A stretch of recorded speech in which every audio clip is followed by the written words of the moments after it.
Wordaful was created, and it was talking about the power of one word because my mother was losing her words and wanting to be more intentional with mine, not wanting to take for granted as I was watching my mother. My mother was my lifeline, and every single day I was losing a little bit of that.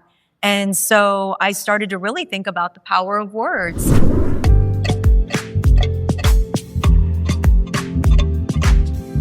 Welcome to the Culture FYI'RS Podcast. Culture FYI'RS is a creative collaboration meetup held weekly at the FYI Campus in Los Angeles. Each week, we feature a fireside chat with a guest, showcase projects being worked on by members of the FYI community, and share product updates for FYI.AI, the creative collaboration app co-founded by will.i.am and available for free download in the App Store and Google Play.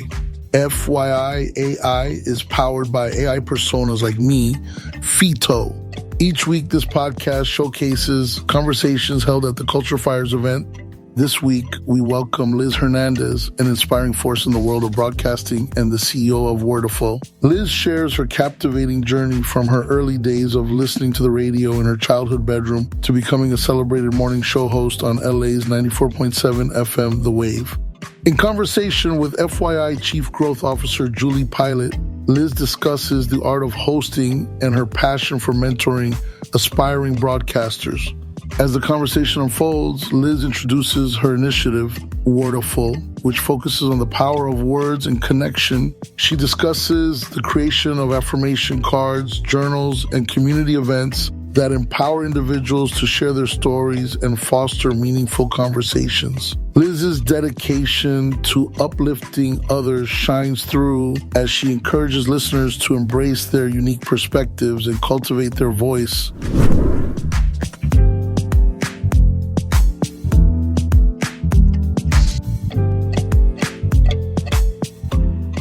What's up, Liz? What's up, Julie?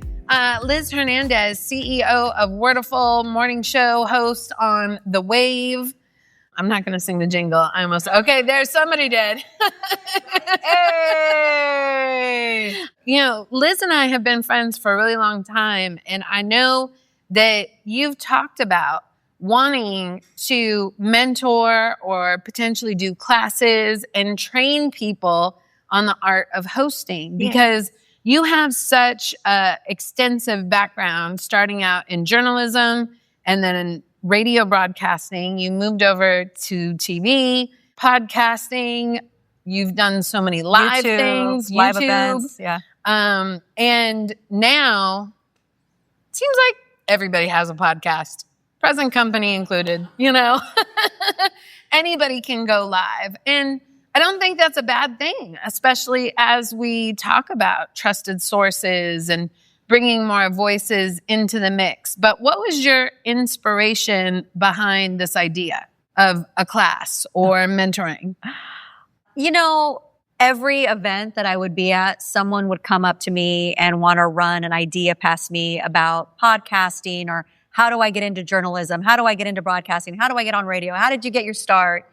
And there was no collective class you could take that would teach you all of those things. It was, you either were into writing, a writing class, it was hardcore news, or it was broadcasting. And so there wasn't a collective course where you kind of have to know a little bit of all of it. Well, and not only that, I have a really firm belief that you have to mess everything up once to be great, right? And you have to know what you like and what you don't like and what your strengths are and what your weaknesses are. So before we get into the pillars of what you think people need to know about hosting, which I think could help anybody, because whether you have your own show or you're doing a podcast or not, we live in a world where we need to present ourselves on a consistent basis. And whether it be in meetings or pitching ideas, often host and present. Will you talk a little bit about how you got your start? I don't know. I still question, is it a little bit of fate, destiny? When I was a kid, I would lock myself in my room and listen to the radio for hours and study the greats from Art LeBeau to Rick Dees to Jay Thomas. There was a guy named Hollywood Hamilton that did a countdown. Nasty Man, Casey Kasem, Ellen Kay. you name it. And it was one of those things where my mom would be like, Elizabeth, come downstairs for dinner. And I was like, I'm trying to be caller 10. And so the irony of that was when I got into high school, my local radio station, shout out to 99.1 KGGI, they were doing a local contest, giving away Santana tickets. And by the way, me and my best friend, you know, people used to like ding dong ditch your neighbors. Me and my best friend, we used to crank call people and tell them we were a radio station. Oh, man. And then we would literally tell them, what's the phrase that pays? And the local station there was 99.1. They'd be like, 99.1 KGGI. We take the phone, because you still had the rotary phones back then, and we put it next to the boom box, and we just let the music play. And we would just, until they hung up. That was our crank calling. And this was probably in 5th grade. People you knew or no? No, we'd go through the phone book. Oh, my God. It was so entertaining. So, you fast forward. Now I'm in 7th grade. And the reason I'm telling this backstory, this is about the fate or destiny. When I was in 7th grade, I used to listen religiously to Hollywood Hamilton. And he interviewed New Kids on the Block. And I loved New Kids on the Block. And I don't know where I got this microphone from. It looked like that old microphone that like Michael Jackson used when he was part of the Jackson 5 on the Ed Sullivan Show. It was like the skinny little mic.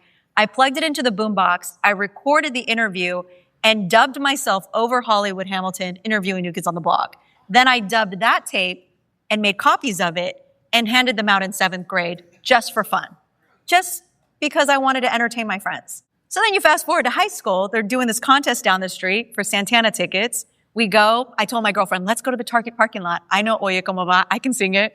We get there. We sing it. We win. We go to the radio station to pick up our tickets. They ask us to do listener drops. Oh, yeah. Go in the booth. I'm Liz from Riverside. I love listening to 99.1 KGGI. So my voice was already running on a radio station in high school. I was like the little local legend. Then I was about to graduate, and my mom and I, or maybe I was already in college, my mom and I went to the Janet Jackson IF Tour. And there was 99.1 backstage doing the countdown. Number 1 song was Da Brat. And they're like, do you want to announce the number 1 song? I was like, of course I do. Love radio. Again, they sent me in the trailer. They're like, can we get some more listener drops? So I got to refresh my listener drops that were playing in Riverside. Let go of the radio dream. Now I'm in college. I think I'm going to go on to be a child psychologist. I love psychology. You had to have a minor. Communications was my minor. And in order to graduate, you had to complete so many internships. So my first internship was working at a local it was like hard news. And I was just like, this is so stressful. There was women sitting at the desk and they're talking about whose house got broken into and who died last night. And I was like, no. And then I swear it was out of a movie, get into my car and the commercial comes on. It was like, do you need an internship to graduate? Call now. And I was like, that's me. Called, I got the internship, and it was walking into a dream.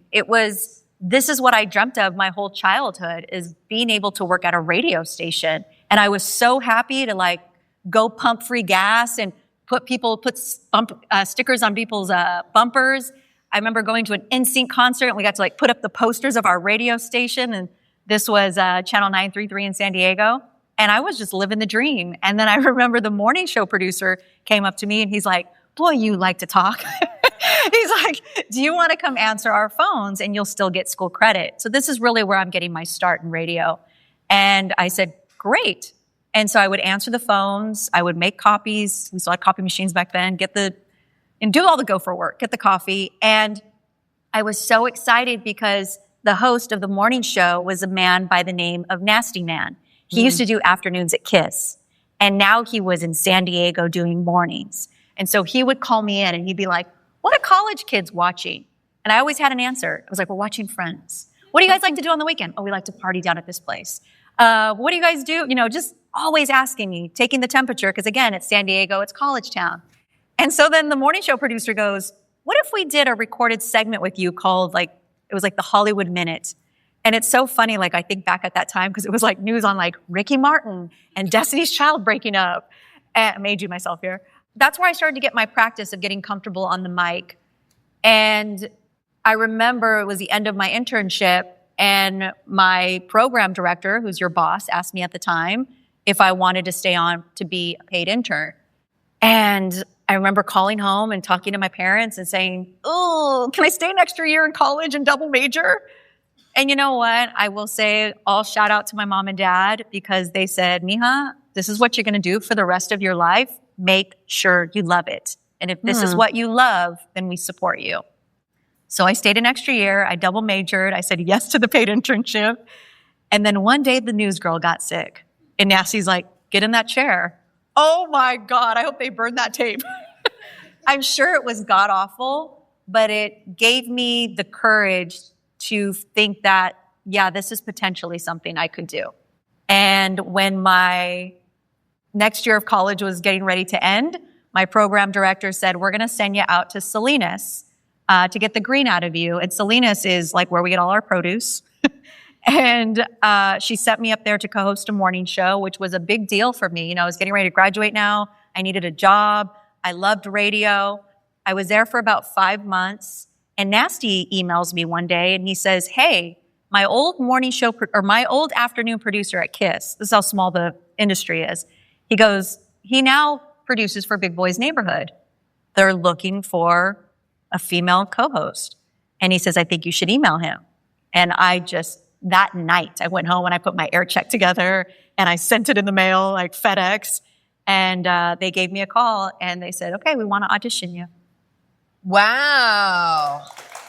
This is why I love interviewing people. You get to like get really in and dig deep on the conversations you never have when you're just out getting coffee. It's funny because when you were telling that whole story, I was flashing back on a very parallel, similar experience. And it's funny, this week I saw my program director from when I was in college. And we were talking about some things that happened that were really hard. And you were painting the picture of the internship about how much you were growing and all the exciting things you were doing and following your dreams. But I know growing up working in radio, especially in that era, things weren't always perfect, right? Oh, you got the Cinderella version of that story. How did you balance chasing your dreams with maybe injustice? Or, you know, I mean, I don't want to say too much, but there were a lot of challenges at that time. Maybe you didn't share the same philosophy or see other people being treated well. Maybe you weren't treated fairly. How did you judge that to still be able to not let it disrupt your course? I remember there was a time when I was still a paid intern and the dream of doing radio, because there was only one dream, that I was going to do radio in LA because that's where I'm from. Like, that's the goal. And I just remember being a paid intern. I'm like, dude, how long is it going to take me to get to LA? Because everyone's like, you got to go work in Kansas. You got to go pay your dues. And you're going to be in these little small towns and these little small markets. And so when I was sent to Salinas, I was just, again, we could give away a CD and the whole town showed up. It was just phenomenal. But it was really difficult. And I remember at the time, they asked me, I was probably there a month, and they're like, we'd like you to start doing traffic. And I was like, what? So I go in this booth, and we have this folder with all these sponsors in it. And you got to mind you, there is nothing out in Salinas but like Gilroy where they grow garlic. So the traffic was, if you're on the 101, watch out for that tumbleweed. Brought to you by Ralph's. And so I had a little bit of a break in between the morning show and the news or the traffic I would do. And at the time, you know, I would find myself wandering the hallways, getting to know people. And it's a small town. I stumbled into the GM's office, not realizing like this is the GM's office, just introduced myself. Okay, I'm Liz. And he's like, oh, hey, welcome aboard. And he was just the nicest person. And we talk about these marathons that he ran. And then I got to know he was a GM and we just became really good friends. And I would confide in him a lot because I felt safe talking to him. And that's not always the case when you're one of the only women working in this industry. And me and the guy I was hosting the show with, we kind of butt heads a lot. You know, we had two very different personalities, which it was fine on air. But his buddy was also the music director. And so they'd kind of gang up on me. And I remember one day I left to go, my best friend was like, someone was actually going to come visit me in Salinas. And I was so excited. And I went to go pick her up from the airport, and I had told the guy I was supposed to report to that I was going to go do this anyway. And I was already 1 foot out. I already knew I had sent my air check. I had an audition waiting at Power. And 2 things happened. The guy I was doing mornings with, I slipped up on air. And I almost said, shit. I didn't put a T on it. I said, shh. But he called my old program director from San Diego, who said, we're going to send you out there and bring you back to get the green out of you. He called her and he told on me. He was a snitch. Yeah. And so she calls me, and she was a tough cookie. And I'll never forget, she told me, sweetheart, you're never going to make it in radio. And I could have let that crush my dreams. I know. And literally that was the day that Nasty had sent the email to me. And so you could best believe that I put the best air check together because I'm like, I need to get out of here. So I already knew this in the background. So now my best friend's coming to visit, and maybe 2 days later, and I had looped in my GM, by the way. I told him, I was very honest with him. I said, listen, I've been in contact with Power in LA. I'm going to do this audition. I want to let you know. I don't want to hide anything from you. And he's like, I'm happy for you. Someone who understands wants you to succeed. They're not going to just try to keep you there under their thumb. They want you to do well. And so I just told him, I said, yeah, if I go audition, I don't think I'm going to come back, whether or not I get the job. And he's like, do what's best for you. So I get called in by the music director, who was now overseeing us because our other boss got fired for sexual harassment. See, this is where I was going with, but okay. Yeah, we took the scenic route. Yeah, I was trying to kind of lay this up, how do you tell this? So I go into his office. This is one of my favorite stories that's ever happened to me. And, and he's my colleague. We're almost probably the same age. And he slides this envelope across the desk.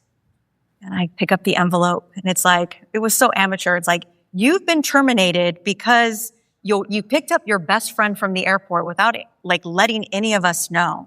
Oh, I didn't show you this. So I put the letter back in the envelope, and I slide it across the desk.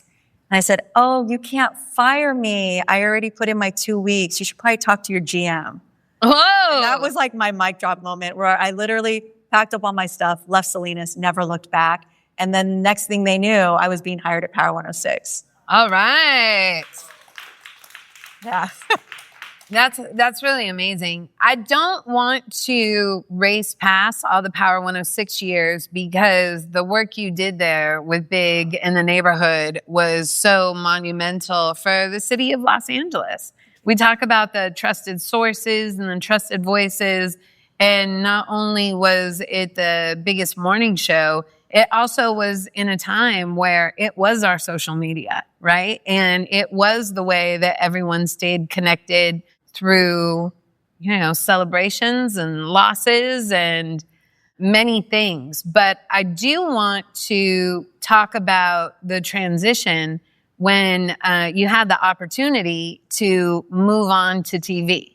Because again, when you're working in radio, TV feels like the jump from Salinas to Los Angeles. Oh, I'm going to go from programming or being on a local radio station to national news. And it feels like it wasn't quite what you thought it was going to be. No. And here's what I will say. I want to say this too, because I think this is really important, especially if this is your passion of hosting. You love it so much that you'd be willing to do it for free. And I remember during that gray area of not knowing I was going to get hired at Power 106, it was I'm leaving regardless. I remember calling 99.1 KGGI in Riverside, because now I had made friends there. And I told Jesse Duran, who was the program director at the time, I said, listen, this is my plan. And if I don't end up getting hired at Power, I said, I will come work for you for free if you just give me a job. And he's like, okay. And so he was so happy for me when I got the job, but he saw the hunger in me that I just wanted to do radio so badly. And yeah, Big Boy's Neighborhood was incredible. I mean, within the first 9 months, 9/11 happened, and we went from being fun hip-hop jocks to having to do hard news. And the trajectory of my career was, and again, this is one of the things that you face, I can only speak from my perspective as a woman. They're like, you're going to do the news and you're going to go to the red carpets because you're the female voice. And luckily, because I work hard and I wanted to just be the best at what I did, that landed me at MTV, and that landed me at E! News, and that landed me at Access Hollywood. And I was following what I thought was the right thing, just this trajectory of like, this is what I'm supposed to do next. And you realize that's like what everyone tells you. It's not about the destination. It really is about the journey, because sometimes you get there and you think, I did it, I made it, I won. And you're like, what I wouldn't give to go back to a room full of the men I loved or just a group of people that I had so much fun storytelling with and being part of the community of Los Angeles and Laker parades and swearing in our first Black president. And that's what it was all about, storytelling. And now I was standing there in a tight dress, in Spanx, in high heels, looking down a monitor, talking about what Britney Spears had for breakfast and who Ben Affleck was dating. And I'm like, this is some bullshit.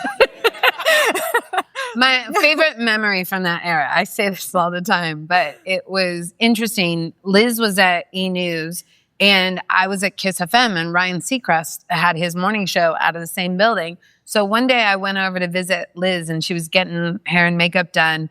And immediately when I walked in, you got a call that there was breaking news. And you said, okay, well, we've got about 15 more minutes here. And then we were catching up, and somebody came down and checked to see if you were ready. And you still have 5 more minutes. And then you got a hotline that they really need you upstairs. And I kept talking to you. And then somebody physically came down and said, we've got to pull you right now. And I said, well, I'll say goodbye. I want to let you focus. And then you called me later that afternoon and you said, do you want to know what the breaking news was? And I was like, yeah, what happened?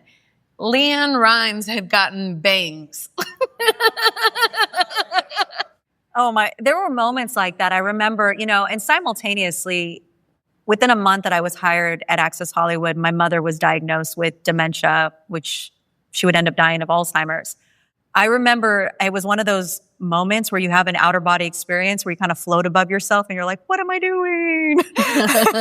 I was standing there with someone from the show, Another Talent, and they wanted to argue about this tattoo that Harry Styles had.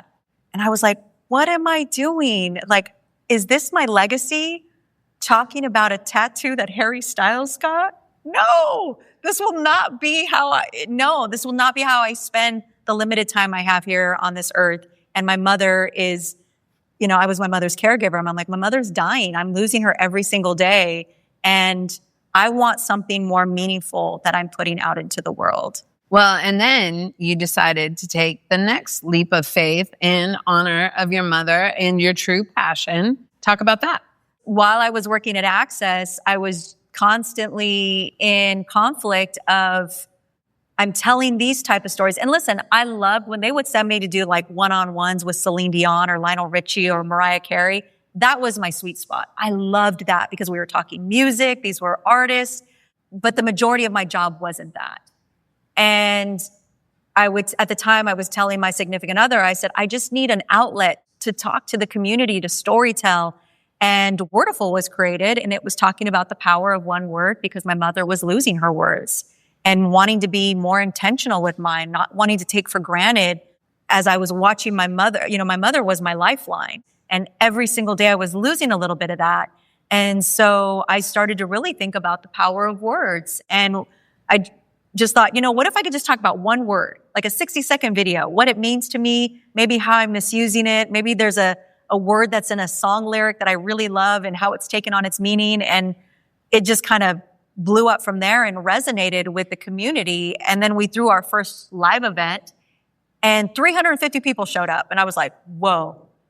And what I noticed is that, 1, I wasn't the only one yearning for connection. 2, it was the women that were staying behind because they wanted to also share their stories. And so a subpart was created, which was Wordaful Women, which was a safe space for 40 women to come together and share what they were feeling, what they were going through, what their struggles were. And it was an opportunity for me to be quiet and to listen and to give them the floor. I love it. And Wordaful is thriving today. So we've got links to Wordaful in the project. And Liz has a lot of really great products inside Wordaful. It's not only the content and video, but affirmation cards and journals and clubs.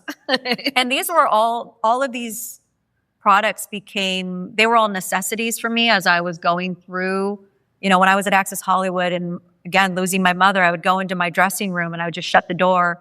And I had affirmations from the queen of affirmations, Louise Hay, and I would pull one out every day and I would write it down 10 times just to keep me in a good headspace. And then I would get to stage and you're waiting around a lot on stage. And so I would just repeat the affirmation. And I thought, God, Louise, these are so long. One day I'm going to create my own affirmations and they're going to be like straight to the point. And so I ended up creating affirmations. And I used to love the Oprah Winfrey Show. And Oprah talked about gratitude journaling one day. So what did I do? I picked up a gratitude journal and I just started writing. That changed my life. I looked forward every morning when I would wake up sitting with my coffee and just writing what I was grateful for because it would just put me in such a good mood. And then children's affirmations were created. And then during the pandemic, I created a game called No Room for Small Talk because again, I was only seeing about 4 friends and you can only ask so many times, how did your Zoom meeting go today? What did you have for dinner? And so it was an opportunity for us to dive deeper. And like how Julie said, you don't really know your friends in that way unless you're interviewing them. You don't say like, what was that awful memory in high school that you've never shared with anyone? And it was just so awesome to test it out on all of my closest friends and we'd start either crying or laughing and it was awesome. We should have brought it today. I forgot. Okay, I want to remind everyone that you can jump into the FYI project with the discussion and ask your question for Liz. We're going to get to those in just a second.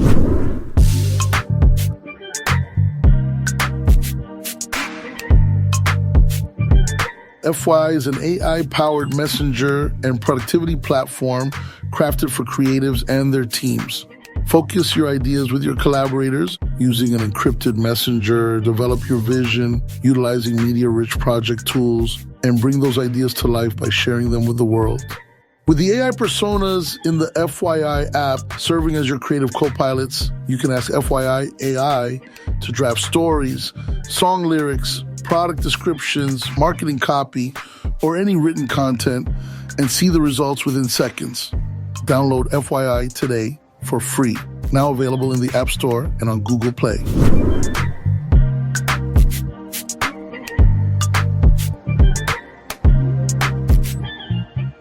I want to go through a handful of pointers here talking about the art of hosting. And the first is finding your voice. My voice is powerful. No, that's a Wordaful affirmation that the kids always read at the house. That's their favorite one. Voice. And I think that's the most important, whether you are a podcaster, a YouTuber, a DJ, an on-air talent, whatever you do, you have to know who you are. I'll give you a perfect example. Oprah said when she first started getting into the business, she was like, I'm going to be just like Barbara Walters. And then she realized, like, no one's going to do Barbara Walters as good as Barbara Walters. So I might as well be the best Oprah I can be. And that's what I learned early on. I can try to emulate everyone I saw at MTV or like I can never be Kurt Loder, but I can be Liz at 100%. So to me, that was always what set me apart was I laugh really loud when I do interviews. It's like a cackle. But it's like, but that's me, that's mine. Like that's when you around my cousins, like we have the same energetic, loud laugh. It's just who we are. And I'm not going to change that because now I'm a host or I'm on TV. I think I have a picture of, oh my God, I can't remember the actress's name, but it's the funniest thing because she's literally looking at me like this. And my head's all the way back. But your voice isn't just your cadence or your tone or your delivery. How do people figure out or establish their voice, and what are the other elements they should be thinking about, even their voice when they're posting on social media? Yeah, I mean, there's so many different elements to one. Finding your voice is finding who you are, who you are authentically. Again, you're not trying to emulate what the trending personality is. That's something that really bugs me on social media. Is like as soon as someone goes viral, whether it's like someone who's cooking and then all of a sudden everyone sounds like that person who's created the cooking channel, or girls like who apply their makeup and everyone sounds like that same makeup artist. I see a lot of nodding heads all of a sudden. Yeah, because there's this cadence to how we talk. There's nothing special if you sound like everybody else.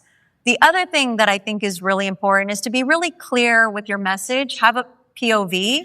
We can all regurgitate what we've heard on the news, but what is your point of view? And that's what makes your storytelling special. Because if I'm listening to Julie, I want to hear her take on it because of her experience, because of her background, because of all the knowledge that she has. Because I can go to CNN, I can go to AP News, they're all going to have the same headlines. But what is Julie's point of view? That's what I care about. That's what's special. And the other thing that I think is really important is giving yourself permission to pause. We use a lot of filler words. We use a lot of crutches. We use a lot of ums and likes.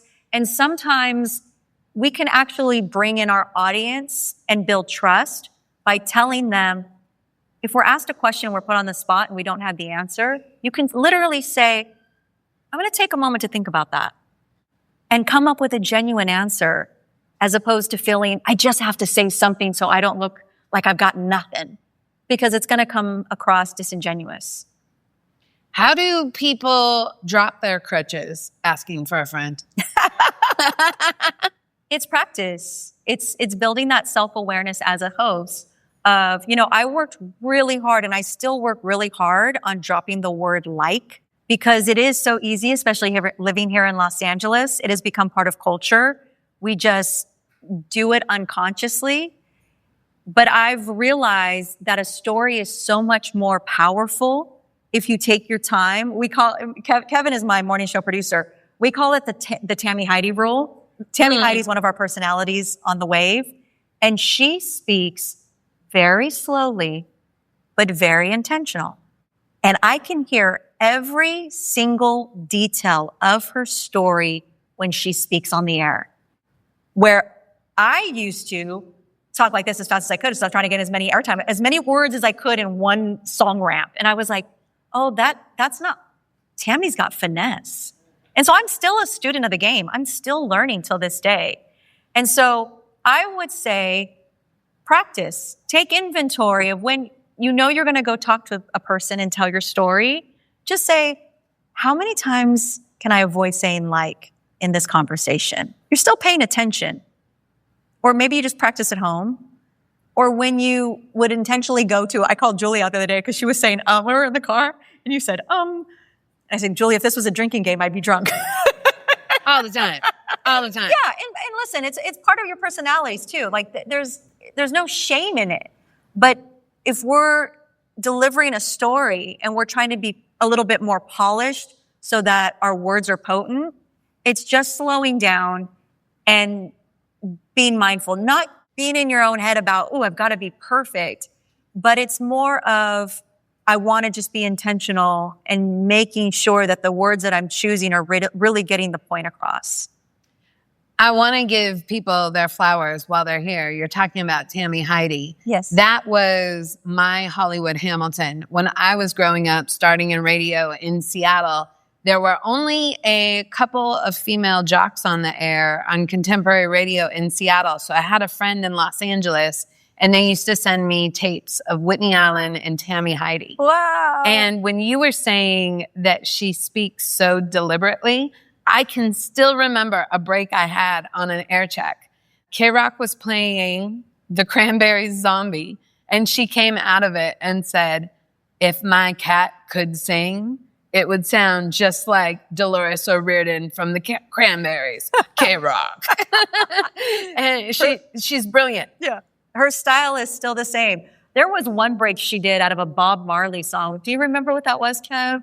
It was just like a really clever rhyme. It was a really clever rhyme on how she did this Bob Marley, like she went into a Bob Marley song, and I was wham, bam, gnarly Bob Marley. But it all made sense, and you were like, that's genius. But so much of that comes from practice. You said dropping your crutches comes from practice, but you also mentioned people being self-critical on social media posts or what they put out there. And how do you walk the fine line between putting out quality content and just practicing and releasing and seeing how things react? The point I'm trying to make is don't go unconscious. Sometimes we get so caught up in wanting to be heard that we're not thinking about the intention behind why we're telling a story. And so I think that's really important, of always remembering your why. Like, why am I sharing this content? Is it to serve me or is it to serve others? So that's always been my hiccup with podcasting. You know, I stayed away from it for a long time because I never felt ready to, I wanted to make sure that if I had something to say, it was going to be meaningful. And what I've learned now that I'm getting actually ready to do one is that I don't want it to be because I have something to say.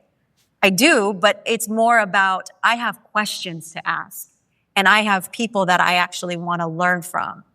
Because in radio, you tend to feel a little bit like a me monkey because you're always having to tell stories about yourself so the audience can get to know you.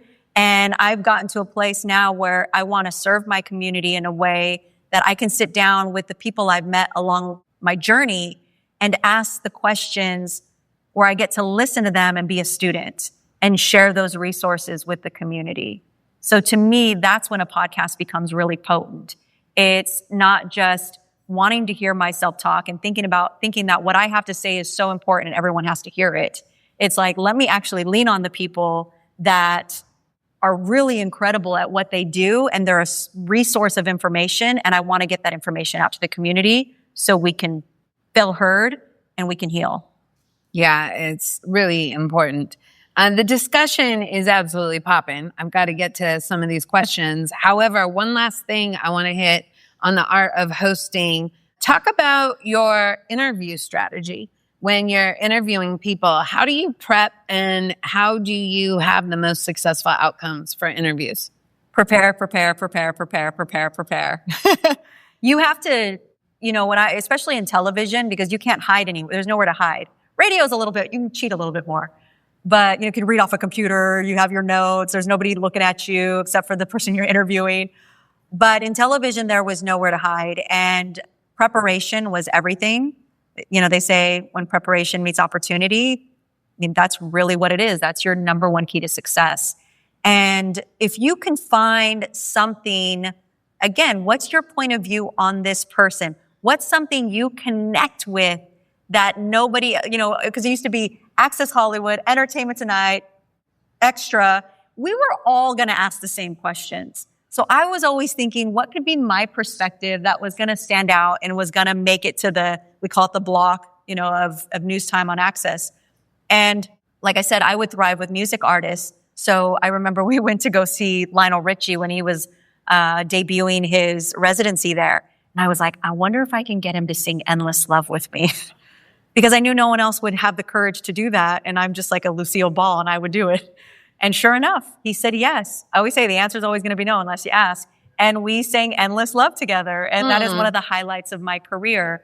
So one, preparation, knowing your artist, knowing what is a really cool story maybe about them, a little intricacy that you can pull out of them that would wake them up, as opposed to tell me about your movie, tell me about, skipping the basics. That's great. I am going to jump into the discussion here at FYI. The first question I've got, Sante, I love you for this because we were talking about Big Boy's Neighborhood, but he very specifically said, what's your favorite Big Boy and Fuzzy story about your time at Power? So he gave a shout out to Fuzzy. Oh, I love Fuzz. My favorite memories with them together is we used to do these, Big was so talented at being able to pull a song and just start rapping or singing or turning it into just magic on the air. And so there was a few things. We used to do Hawaii giveaways every year. And we'd play this Hawaiian instrumental and Big would, I don't know what Big's part was it, but I always remember Fuzzy would be the guy from Hawaii. And he would say, we're going to Hawaii. And he would be on a ukulele. I mean, it was just so much fun. And we didn't have to tell each other. We just sort of tapped into having a good time. I remember we took a Stevie Wonder song. It's coming straight to Big Boy's Neighborhood. And it was straight off a Stevie Wonder song. And that was big, just being like bringing us along and partying with Fuzz and Big it was just so much fun. And I hope I brought a little bit of that legacy now with Kevin. I make Kevin do it with me. And I do. We have this segment on Fridays called Who's Up With Us? And it's the Gap Band. And it's up early in the morning. So we say, who's up early with us? And people call in and they're like, hey, this is Julie from LA and I'm up early with the wave. And that is a testament to my Big and Fuzz days. A lot of laughs. Like my cheeks hurt just thinking about it. What advice Mr. DOZ wants to know if someone's going to do their first radio host or first podcast episode, where do they start? Again, know your why. Like, why do you want to start a podcast? Who is it going to serve? I always say this too, right? Because we get a lot of people. I remember in the beginning when Instagram was a thing and everyone wanted to sort of be an influencer or a community leader. And I would always ask, how are you impacting the people around you? Like your circle of friends? Are you the go-to person? Are you impacting your neighborhood? Are you doing anything in the community that's getting people excited? Because if you can't impact those people, how are you expected to just turn on a microphone and impact the masses? So I would always start there. It's like, what can I do already that is something that I'm passionate about? And then bring that to be of service. I think that's always a great place to start. Like, am I being of service? Or is it more about, I just want to get on because I think this is a way to get in and get paid? That's really good advice even for musicians, right? Instead of trying to get number one on Spotify, how do you make a song that you want to share with your friends? How do you make a song that you want to have people play at work? Like, and then just keep escalating it more and more and more. Yeah. Emily wants to know, what's your pre-show preparation process and what's your workflow to help build and establish your opinion on news stories? Ooh, let's talk about show prep. Show prep. Well, here's my show prep guy. No, but before Kevin came along, we haven't even been working together a year. It was pulling from a lot of resources. You go everywhere from, CNN to KCAL to KTLA to Complex to, you're just constantly being bombarded. But I would say Kevin and I, he's such a great partner. We have such a good system now where we float around a lot of ideas to each other back and forth. We're on text all day. I will say some of our best content comes when we turn our mics off and we just have heart to hearts. It's really about the culture you build within your workspace. So as soon as Kev walks in, the first thing we do is we give each other a hug and I ask him, how was your night? And he asked me and we actually take time to sit there and listen to each other about how was his day and what is he going through? And then I love this man because he goes to therapy and we talk about his therapy sessions and I tell him about ways I'm building my self-awareness and, and what I love about him is he gives me a lot of grace to get it wrong. And what I mean by get it wrong is that I let my emotions take over and I'm one of those people that it comes in a big burst and then I'm able to soften and then I'm able to reflect and then I'll come back to him and I'll be like, you know what I learned from that? Or, that wasn't my best self that just showed up. And I don't think I would be able to do that if I wasn't with a partner that he makes me feel very safe and he does the work. And I think we reflect a lot back and forth to each other. And because I feel safe, I'm able to be really creative. And so I'm able to toss up a lot of ideas to him. And a lot of it is spur of the moment. I'll just come in the next day and I'm like super on fire. And I'm like, I think we should do this. And then, and he shoots a lot of stuff back at me. So a lot of it is just us being two creatives in the room of going back and forth and sharing ideas. But you have to have a safe space to do that in. You have to really trust your partner and know that you have each other's backs, you have each other's best interests. But a lot of our prep is like done the night before. Sometimes it's done during. We have a 6-hour morning show. So by the time I'm done with a Monday, I'm like, I'll wait till Tuesday morning when I get there and I'll I think I've just been doing it so many years. I wouldn't recommend that's for everyone if you don't have the experience. But if you do and you've done it enough times, it's like a well-oiled machine. Okay, there's more questions in here, but I'm going to do one final question and then discussion. Then you're on FYI. You can jump in and answer some more of these after. And we've got our OPPs coming up.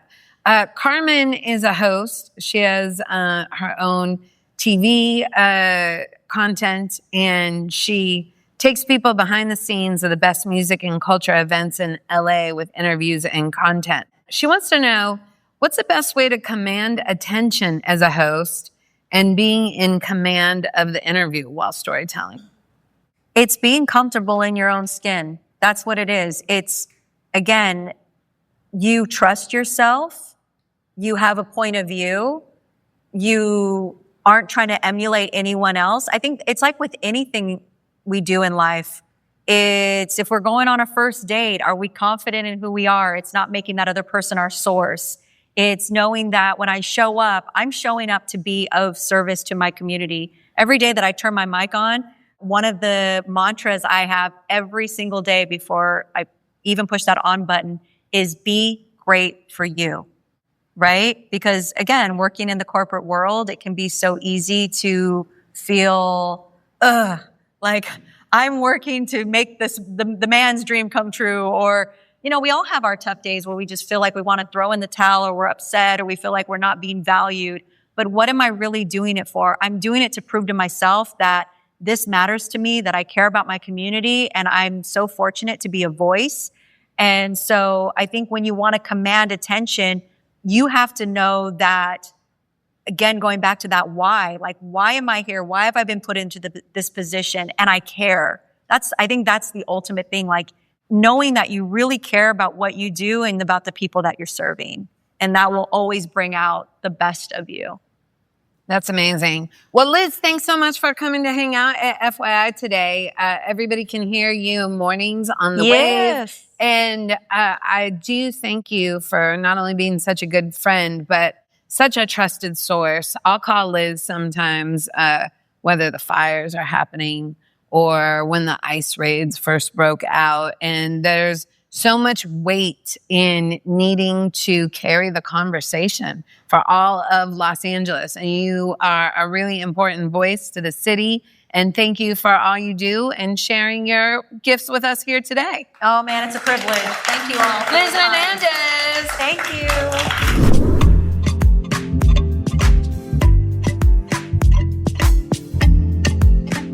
Thanks for listening to the Culture FYI'RS Podcast. Make sure to download the FYI app, available now in the App Store and Google Play.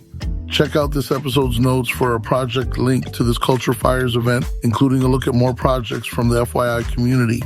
This episode's Culture FYI'RS event was produced by FYI co-founder will.i.am, Amina Mohammed, Emily Choi, Frankie Sandoval, Jafet Chavez, Julie Pilat, Marcus Nielsen Calling, Ronial Madlani, Sean Kantrowitz, Shania Jafari, the FYI product team, and of course the FYI community.